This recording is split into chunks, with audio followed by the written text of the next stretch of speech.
Corona virus को लेकर lockdown के बीच दर्शकों का भरोसा और विश्वास नेटवर्क 18 पर बना हुआ है और इस मुश्किल वक्त में भी दर्शक लगातार नेटवर्क 18 पर बने हैं। आपको बता दें कि इस सप्ताह 42 करोड़ 15 लाख से ज्यादा लोग हमसे जुड़े। नेटवर्क 18 भी हर घंटे अपने कोरोना बुलेटिन के जरिए अपने दर्शकों तक सही और सटीक जानकारी पहुंचाने में जुटा है और हर अपडेट सबसे पहले दर्शकों तक पहुंचा रहा है। इसके लिए 20 चैनलों के 1200 से ज्यादा पत्रकार लगातार काम कर रहे हैं।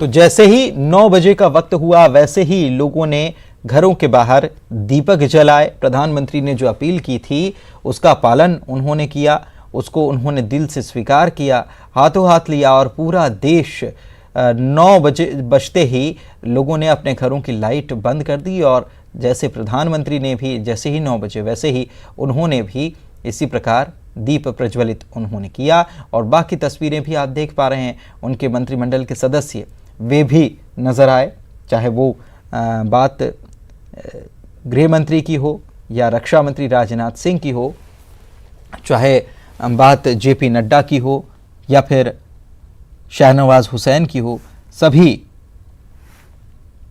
नजर आए इस हिंदुस्तान की प्रकाश शक्ति को प्रज्वलित करते हुए, अंधकार को मिटाकर दीप जलाते हुए और कोरोना पर प्रकाश शक्ति का प्रहार करते हुए। तो देश भर में लाइट बंद करके लोगों ने घर के बाहर दीपक जलाए, किसी ने कैंडल जलाई, किसी ने मोबाइल की टॉर्च से रोशनी की और संदेश दिया एकता का कि हम सब एक साथ हैं, एकजुट हैं और हर परिस्थिति से हम सामना करने के लिए तैयार हैं। शिवराज सिंह चौहान भी नजर आए और उन्होंने भी दीप प्रज्वलित किया और एक दिया देश के नाम उन्होंने भी जलाया। हिंदुस्तान की प्रकाश शक्ति आज पूरी दुनिया ने देखी। 130 करोड़ लोग एक साथ एक ही वक्त पर घरों से बाहर निकलकर अपनी बालकनी में, घर की मुंडेर पर या छतों पर इसी प्रकार से प्रकाश पुंज प्रज्वलित करते हुए नजर आए।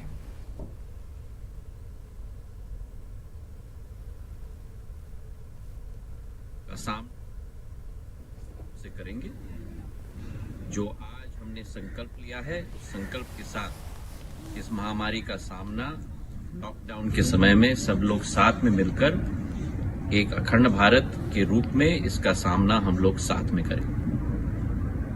इस कोरोना की महामारी का सामना हम सब संयुक्त रूप से ज्योतिरादित्य सिंधिया को भी आप देख पा रहे हैं, उन्होंने भी संकल्प लिया है। उस संकल्प के साथ इस महामारी का सामना लॉकडाउन के समय में सब लोग साथ में मिलकर एक अखंड भारत के रूप में इसका सामना हम लोग साथ में करें।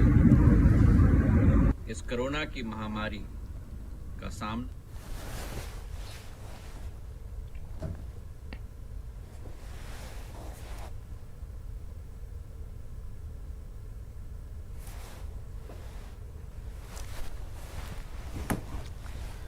तो दुनिया, हिंदुस्तान की एकता दुनिया ने आज देखी और एकता की प्रकाश शक्ति से पूरा देश जगमग हो गया। और प्रधानमंत्री ने भी जब ट्वीट किया तो उन्होंने भी लिखा,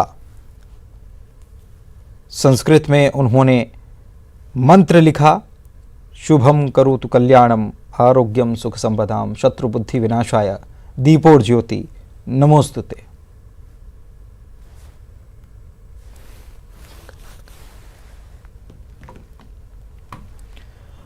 और खरगोन में कोरोना पॉजिटिव मिला है। मरीज 42 साल का है और बड़गांव का रहने वाला है। रिपोर्ट पॉजिटिव आने के बाद शख्स को जिला अस्पताल में आइसोलेट किया गया है। बताया जा रहा है कि शख्स इंदौर के सैफी होटल में काम करता था और उसके 2 और साथी भी इंदौर में पॉजिटिव आए हैं। पहला केस आने के बाद कलेक्टर ने 3 किलोमीटर के एरिया को सील कर दिया है और सैनिटाइज किया जा रहा है।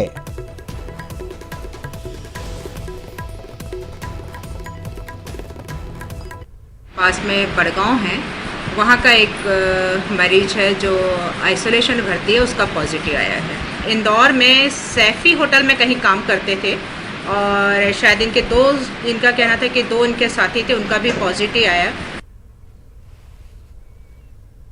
और भोपाल से बड़ी खबर आपको बता रहे हैं, ये खबर आ रही है भोपाल से, दिखाते हैं आपको कि कोरोना पॉजिटिव मरीजों की संख्या बढ़ गई भोपाल, और अचानक से ये इजाफा जो है हुआ है और 40 कोरोना पॉजिटिव मरीज हो गए हैं अब भोपाल में, राजधानी में।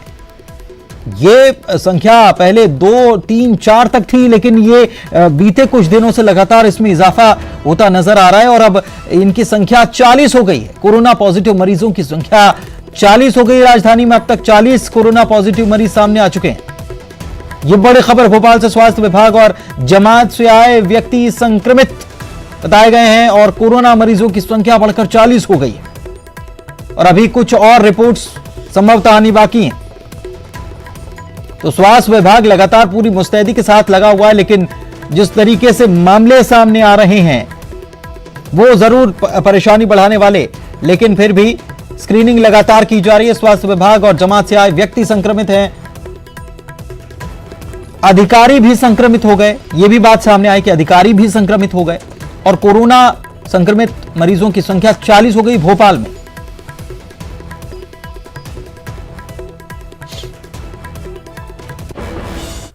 और जबलपुर से राहत भरी खबर है कि 3 कोरोना मरीज ठीक हो चुके हैं और अस्पताल से डिस्चार्ज होकर वे घर भी पहुंच गए हैं। प्रदेश में इनकी ही सबसे पहले रिपोर्ट कोरोना पॉजिटिव की आई थी, लेकिन ये तीनों ठीक हो गए। डॉक्टर और प्रशासन का इन लोगों ने आभार भी जताया है। तो अच्छी खबर, एक तरफ भोपाल से थोड़ी सी चिंताजनक खबर जरूर मिली, लेकिन दूसरी तरफ जबलपुर से जिनकी रिपोर्ट सबसे पहले पॉजिटिव आई थी, अब वे ठीक होकर घर पहुंच गए।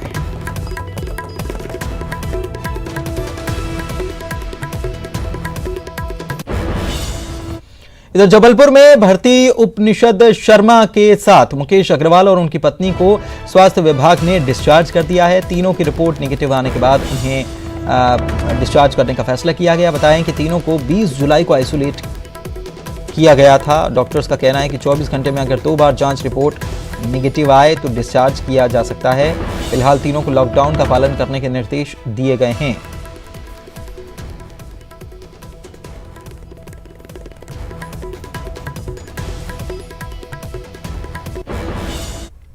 इधर ग्वालियर से भी राहत भरी खबर है। 28 संदिग्ध मरीजों की रिपोर्ट जो आई है वो नेगेटिव आई है। जिले में कोरोना का दूसरा मरीज भी ठीक हो गया है। बीएसएफ हवलदार की जांच रिपोर्ट भी नेगेटिव आई है। तो ये एक अच्छी खबर कह सकते हैं। ग्वालियर से राहत भरी खबर, 28 संदिग्धों के सैंपल लिए गए थे और इनकी रिपोर्ट नेगेटिव आई है। जिले में कोरोना का दूसरा मरीज जिनका उपचार चल रहा था वो भी ठीक हो गए। बीएसएफ के हवलदार की जांच रिपोर्ट भी जो आई है वो अब नेगेटिव आई है। तो ये राहत भरी खबर कही जा सकती है। इनके दर्शकों से मैं ये कहना चाहता हूँ कि मैं कोरोना पेशेंट था। 21 तारीख को मैंने अपना चेकअप कराया था, 24 तारीख को मैं पॉजिटिव पाया गया। तो इसके बाद मैं यही कहना चाहता हूँ कि मैंने अपने हौसलों से, बड़ों के आशीर्वाद से जो है इस पे जीत पाई है। इसमें घबराने की ज़रूरत नहीं है। बस इतना ज़रूर ध्यान रखें कि आपकी सावधानी से आप बच सकते हैं और लोग बच सकते हैं। एक बात ये कहना चाहूँगा कि मेरी सावधानी से मेरे द्वारा जितने लोगों में से मुलाकात हुई थी उस पीरियड में किसी को भी कोरोना नहीं फैला, क्योंकि मैंने पूरी सावधानी बरती थी। लेकिन ध्यान रहे कि किसी की असावधानी से मुझे ये चीज़ हो गई। तो बस इतना ही है कि घर में रहें और पूर्णतः सावधानी बरतें। और इंदौर में टोटल लॉकडाउन को लेकर प्रशासन पूरी तरह से सख्त है। लोग बाहर निकले तो लाठीचार्ज किया जाएगा। कलेक्टर ने आदेश दे दिया है कि आने वाले दिनों में और भी सख्ती बढ़ाई जाएगी। लॉकडाउन तोड़ने वालों को जेल भी भेजा जाएगा। तो अगर लोग घर से बाहर निकलते हैं तो प्रशासन सख्ती दिखाएगा। लोग नहीं मान रहे हैं तो सख्ती दिखाने के अलावा और कोई चारा नहीं। और लोग बाहर निकले तो लाठी चार्ज किया जाएगा। लाठियों से अब समझाना पड़ेगा। कलेक्टर ने इसके लिए आदेश दे दिया है कि आने वाले दिनों में और सख्ती बढ़ाई जाएगी। लॉकडाउन तोड़ेंगे तो जेल भी भेजा जाएगा। बढ़ेंगे क्योंकि जितना लोग सख्ती से घर पे रहेंगे, जितना ही लोग पालन करेंगे कर्फ्यू का, तभी ये संख्या कम होगी। आप जितना निकल रहे हैं लोग, गलती से आज भी सुबह गलती गई। आज शाम के लिए मैंने पुलिस को लिखित में ऑर्डर किया हुआ है कि अगर कहीं कोई उल्लंघन करता है आप वहाँ लोग गिरफ्तार करिए, लाठीचार्ज करना लाठीचार्ज करिए आप। और इधर कल से भोपाल में टोटल लॉकडाउन किया जाएगा। भोपाल में लॉकडाउन की प्रक्रिया और सख्त कर दी गई है। सिर्फ दवा और दूध की दुकानें ही खुली रहेंगी। नगर निगम घर घर जरूरी सामान जरूर पहुंचाएगा। इसकी प्रक्रिया पहले से भी चल रही है। कोरोना के खिलाफ जंग में प्रशासन पूरी तरह से सख्त हो गया है और भोपाल में लॉकडाउन के दौरान अब और सख्ती दिखाई जाएगी।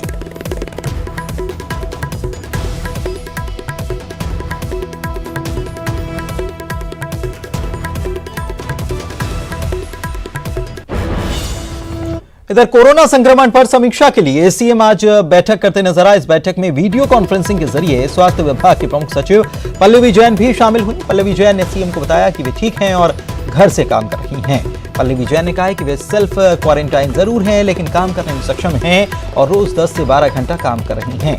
सीएम ने काम के प्रति पल्लवी जैन के समर्पण को देखकर उन्हें प्रोत्साहित किया और कहा कि आप हमारी योद्धा हैं, आप अपना ख्याल रखें और प्रदेश को कोरोना संकट से मुक्त कराने में जुटी रहें।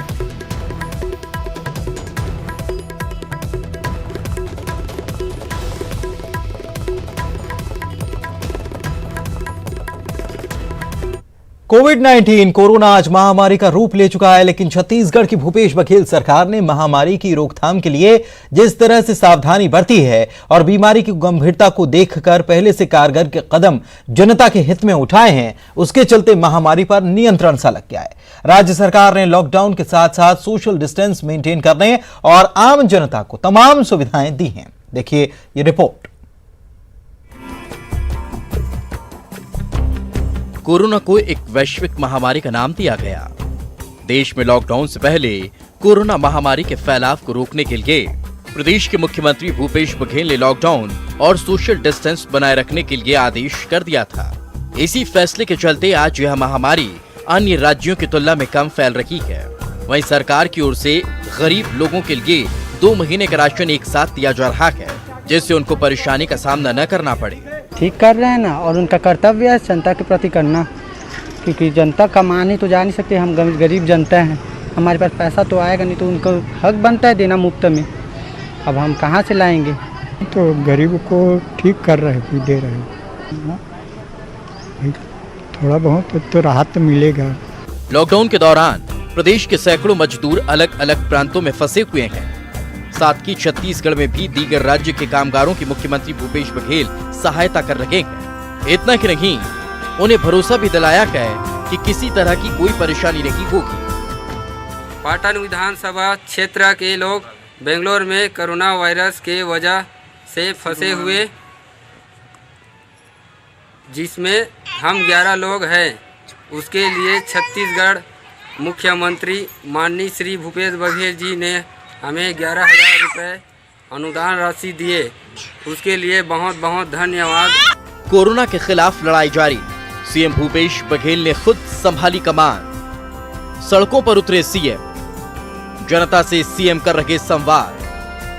सभी जिला कलेक्टरों को सीएम का सख्त निर्देश, कालाबाजारी के खिलाफ सख्त एक्शन की हिदायत। सूबे में आवश्यक वस्तुओं की कोई किल्लत नहीं। सुझाव के लिए पत्रकारों के साथ वीडियो कॉन्फ्रेंसिंग, फोन पर चर्चा।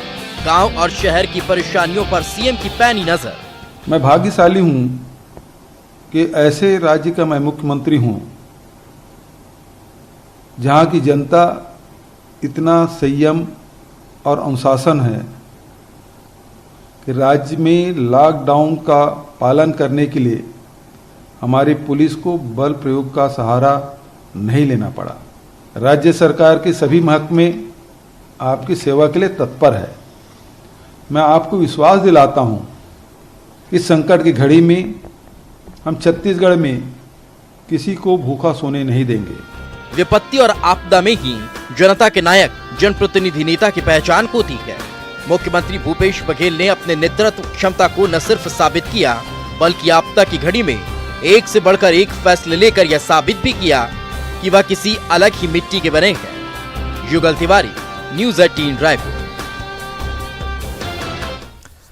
और इस बीच आज प्रधानमंत्री ने जो अपील की थी उसका पालन पूरे देश की जनता करते नजर आई और मध्य प्रदेश के पूर्व मंत्री नरोत्तम मिश्रा ने भी पीएम की अपील पर आज दीप प्रज्वलन किया और संदेश दिया, कोरोना पर प्रकाश शक्ति का प्रहार किया।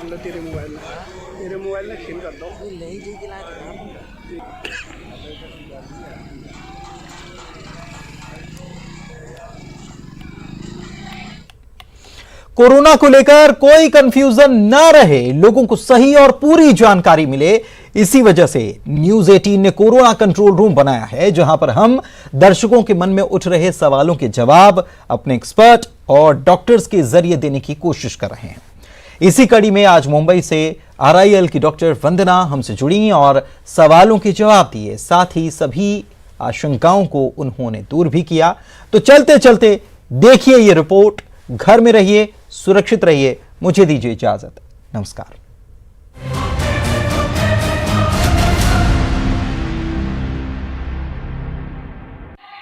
मेरा नाम सानिया है और मैं 20 साल की हूँ। मैं कानपुर से बिलोंग करती हूँ। मुझे बस यही क्वेश्चन करना था कि क्या मास्क पूरी तरह से हमारे लिए सेफ है? नेहा बैंगलोर से। मेरा सवाल ये है कि मास्क पहनकर क्या कोरोना वायरस से बचा जा सकता है?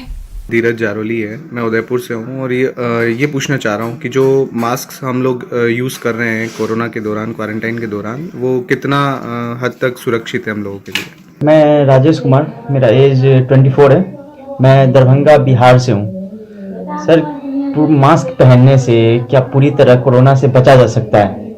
सर, मैं विकास यादव मधुबनी बिहार खजूरी प्रखंड से बोल रहा हूँ। क्या मास्क पहनने से पूरी तरह कोरोना से बचा जा सकता है क्या? मेरा नाम राजन जैकर है और मैं जिला मैनपुरी से बोल रहा हूँ। मेरी उम्र 22 वर्ष है। मेरा सवाल है कि क्या मास्क से पूरी तरह कोरोना से बचा जा सकता है? मेरा नाम तप्ती दुबे है, मैं आगरा से बोल रही हूँ। क्या मास्क पूरी तरह से कोरोना से बचा सकता है? मेरा नाम अनुज पांडे है, मेरी उम्र 28 वर्ष है, मैं जालौन से हूँ। मैं ये पूछना चाहता हूँ, क्या मास्क कोरोना से पूरी तरह से बचा सकता है? ओपी विश्वकर्मा, मेरा क्वेश्चन ये है, क्या मास्क लगाने से कोरोना से बचा जा सकता है?